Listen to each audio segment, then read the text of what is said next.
सबभन्दा ठुलो कृषि अनुसन्धान केन्द्रमा आज हामी गइरहेका छौँ।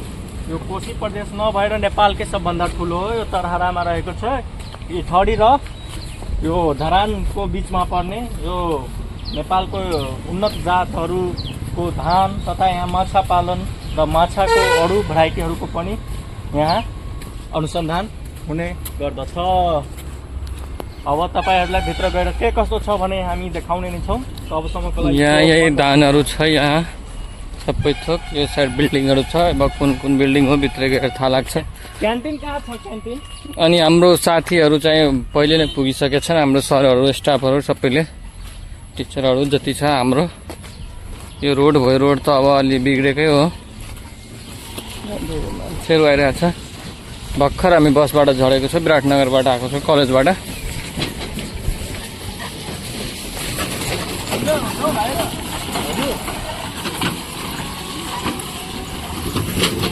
अब म भित्र गएर देखाउनेछु तपाईहरुलाई।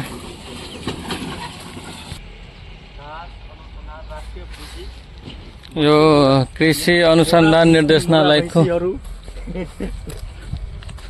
डाइरेक्टरेट अफ एग्रिकल्चर रिसर्च भन्ने हो। उत्पादन केन्द्र यहाँ छ यो साइडमा। माछा पोखरी हो। माछा पनि म तपाईहरुलाई देखाउँछु एकछिनमा। अनि प्रयोगशाला यतातिर छ भन्ने देखाइरहेछ। यहाँ क्यान्टिन छ। हाम्रो साथीहरुको यही छ। बाइक साइक लागेकै छ। यहाँ नेपालीमा क्यान्टिनलाई चमेना गृह भनिन्छ। त्यो त हामीलाई थाहै थिएन अहिले भर्खर। हामीहरू भित्र छिरिसकेछौँ। अब यहाँ हेर्नुहोस् सबैतिर धान खेती छ। धानमा अनि अनुसन्धान भइरहेछ। यहाँ डिजाइनको छ, इन्जिन नम्बर सबै दिएको छ। फर्टिलाइजर डोज सबै दिएको छ र अलि राम्रो वेले यहाँ हेर्नु कसरी रोपेको छ धान। यहाँ सबै धानको खेतमा बोर्ड लागेछ। कुन धान हो, कुन ब्रिडको हो, के छ, कस्तो छ। हाम्रो सरहरूले यहाँ पछाडि छ। साथीहरू पनि छ। अब हामी अहिले भैँसी अनुसन्धान केन्द्रमा गइरहेछौँ। राष्ट्रिय भैँसी अनुसन्धान केन्द्रमा गइरहेछौँ। अब हेर्नुहोस् उतै गएर तपाईँहरूलाई देखाउने छु। अब यहाँ हेर्नुहोस् यो हाम्रो कुखुरा अनुसन्धान केन्द्र छ। हाम्रो होइन यो तरहराको। अनि हामी यहाँमा ब्रोइलरको नयाँ नयाँ भेराइटी यहाँ अनुसन्धान। अब भैँसीको उता होला। अब एकछिनमा यो जान्छु कि कता छ भैँसीको। पहिले भैँसीमा हाम्रो त्यो छ।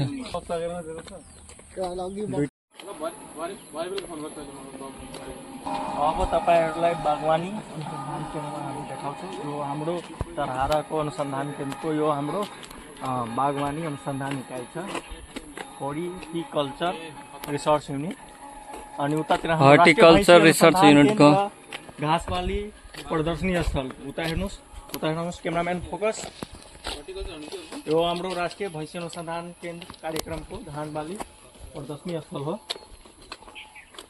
अब राष्ट्रिय भैँसी अनुसन्धान कार्यक्रमको भित्र हामी अफिसभित्र छिर्न गइरहेका छौँ।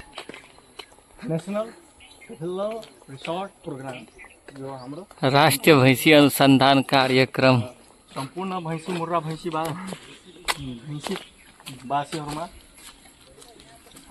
भैँसी जातिहरूमा त्यो त्यहाँ छ भैँसीको सिन। यो हेर्नुहोस् मुर्रा। यो मुर्रा भैँसी। यो हाम्रो स्ट्याचु भयो। अनि हाम्रो सरहरूले भित्र जानुभयो अहिले इन्ट्रीको लागि। अब यो गेटमा इन्ट्री गर्नुपर्छ भन्दा पहिले। हाम्रो अब दुईवटा सर जानुभएको छ।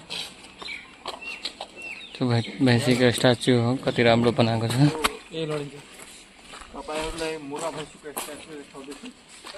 भएको छ। अब भित्र लाँदै हुनुहुन्छ। अनि अब क्यामेरा बन्द गर्दैछु म। यहाँबाट बाहिर निस्केपछि क्यामेरा अन गर्छ। अब हामी बङ्गुर अनुसन्धान इकाइ पिग रिसर्चमा अब हामी गइरहेको छौँ। अब हेरौँ यहाँ के छ कस्तो छ। धेरै बोल्न त मिलिरहेको छैन यहाँ। अनि पनि यहाँ छ। यहाँ अफिस हो हाम्रो। सर हुनुहुन्छ यहाँको। अब यता हो बङ्गुरको। अब हेरौँ खोइ एलाउ गर्छ कि नै जानलाई। अब हामी बङ्गुरको फार्म हेर्न गइरहेछौँ। उहाँ म्यामसँग अधिकृत म्यामसँग हामी कुरा गरेँ यसैको बारेमा। अनि त्यसपछि अब गइरहेछौँ के डिजिजहरू लाग्छ त्योहरू अलिकति कुरा गरेँ।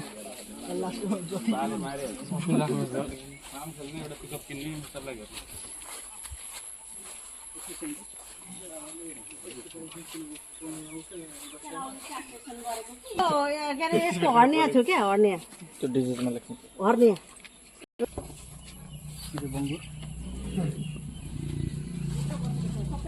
यो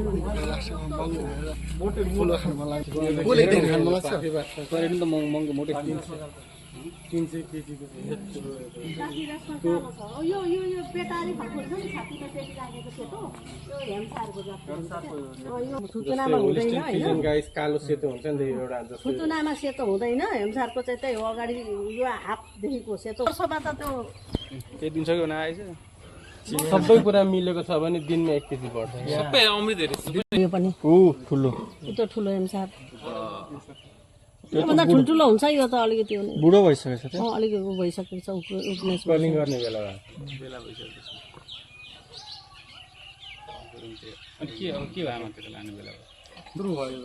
स्किन डिजिज भनेको कस्तो हुन्छ थाहा छ तपाईँलाई? स्किन डिजिज भनेको त्यो लुतोहरू क्या यो खुम्चेको छ नि निधार त्यो फोहोरहरू भएर लुतो हुन्छ क्या त्यस्तोले। अनि त्यो रौँहरू सबै झर्छ त्यो रौँहरू सबै सब एकैपल्ट आएको छ। आज यो हेम्सार जातको चाहिँ नेपाल अधिराज्यभरि यही हो न्युक्लियस हट हाम्रो परगना। अनि ब्ल्याक वाला यो हैन ब्ल्याक वाला यो हो उतो भाले। अनि एउटा ऊ भन्नुभएको थियो के अरे ब्ल्याक हिमसार अनि यो 3टा प्रजाति भन्नुभएको ए ब्ल्याक हो एउटा लार्ज ब्ल्याक अनि बक्सार बक्सार त अहिले छैन होला हौ बक्सार त। बक्सार चाहिँ अलिक कालो त कालै हो तर छोटो खुट्टावाला कि त्यो चाइनिजको लोकल बङ्गुर अरे चाइनिजको चाइना। मेरो थियो त्यहाँ बालग्राम यतापट्टि थोरै बालग्राममै भनौँ न त्यो सिप्रादीको सोरुम छ नि गाडीको त्योदेखि थोरै जस्ट 5 मिनटभित्र उत्तरपट्टि मेरो त्यहाँ खेत थियो 10 कट्ठा। त्यहाँ बङ्गुर पालन गरेको मै एक्सपर्ट मान्छे कि पछि त्यो नाकाबन्दी त्यतिखेरै भयो भुइँचालो त्यतिखेरै गयो त्यो बङ्गुरको त्यत्तिकै भएर त्यो सुकेर सबै अब कृषिबाट उलिएको थियो सबै गयो नि अनि त्यो जग्गा सग्गा सबै गयो। अब मैले टाइम पनि दिन सकिनँ अब काम पनि गर्नुपर्ने अफिसमा अरू होइन नाकाबन्दी र भुइँचालो यस्तो छ तब कुखुरा अब यो भयो त्यो लोकालिटीबाट अथोरिटी लिनुपर्छ क्या त्यो झटपटी खोल्न त मिल्दैन नि त। फेरि मैले यता उसमा उसमा नि गरेको थिएँ कि पान नम्बर सबै लिएको थिएँ दर्ता गरौँ दर्ता गराइवरी गरेको दर्ता गरेको हुनाले त्यो काम बरु दर्ता नगरी कुनै पनि व्यवसाय गऱ्यो भने ठिक हुन्छ। हेर्नु दर्ता गऱ्यो भने अब त्यसमै ध्यान हुँदैन त्यो तिरेन भनेदेखि पछाडि कति पैसा तिर्नु पर्दो रहेछ क्या। अनि आफूले व्यवसाय पनि गरेको छैन पैसा उहाँ अस्ति कति तिर्नु पर्यो। अब हामी कुकुरा अनुसन्धान इलाकामा छिरिरहेछौँ।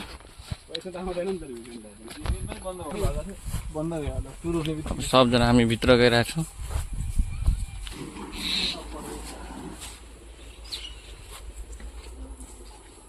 गइरहेछौँ कहाँ राखेको छ यहाँ त लोकल ब्रिडहरू मात्रै छ त्यहाँ हामीले ब्रोइलर सोइलर केही राखेको छैन। अनि एउटा हाम्रो लोकल ब्रोइलर यहाँ पनि छ। बाफ्रे यहाँ साँप पनि फेला परेको छ।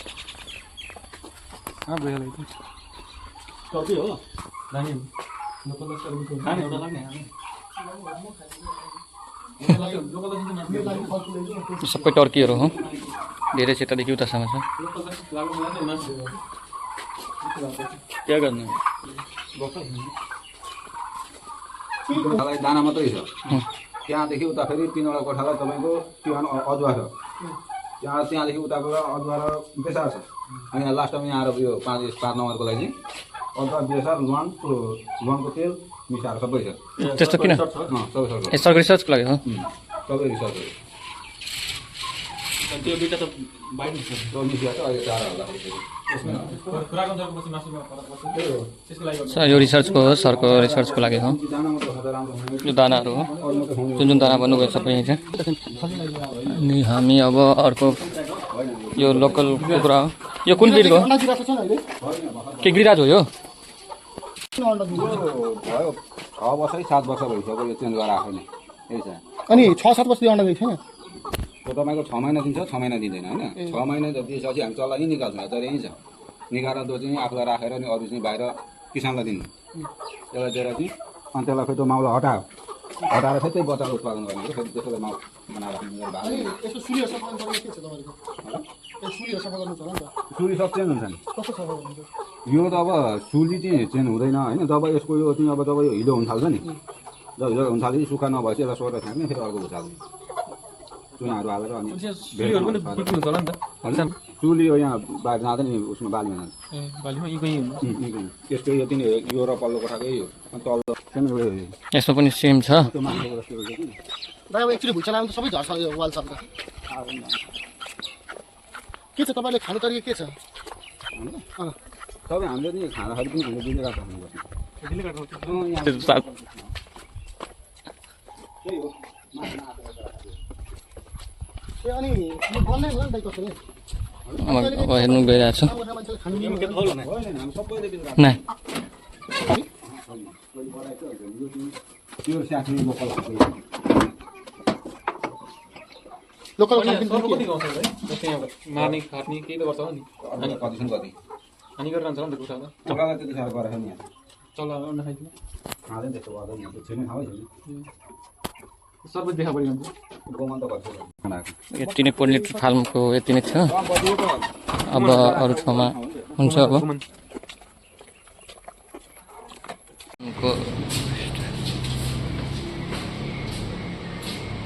कुन खालको हरियो हर्बेरियम होइन गाउँघरमा पहिले गर्थ्यो नि त्यस्तो काइन्ड अफ हरियोमै राखेको भन्न मिल्छ गाउँमा पहिले राख्थ्यो क्या त्यो राम्रो चामल हुन्थ्यो नि जुन बासमतीहरूको कालो चामलहरूको त्यो के भन्छ आइसकेछ